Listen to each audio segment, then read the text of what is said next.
Good day po sa lahat. Kakatapos lang natin ibaba itong transmission ng Isuzu Crosswind. So confirm talaga may leak po yung rear crankshaft oil seal. So tatanggalin natin to.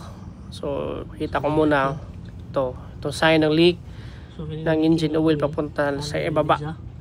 So yan. So ito naman yung flywheel ng transmission connected to the engine. So, linisin natin to pag dumating na yung parts, kabit natin. So, as of now, yung parts na order pa natin. So, clutch lining. So, kabilang mukha is ubos na talaga. So, ayan. Hindi na ganoon kalinis. Ayan, ubos na yung clutch lining. Then, ito yung pressure plate. Sunog na din. So, kailangan na din natin ito ng palitan. So mas maigi pag magpapalit tayo ng clutch lining, palitan na din natin yung pressure plate tsaka yung release bearing. Kasi pag halimbawa, most likely nangyayari, pag clutch lining na yung papalitan natin, masisira ulit yung pressure plate tsaka ito yung release bearing.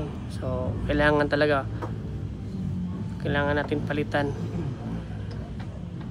So both internal part ng transmission, papalitan natin, pati yung pilot bearing, release bearing, tsaka yung clutch disc, pressure plate, papalitan natin. Okay, so alright.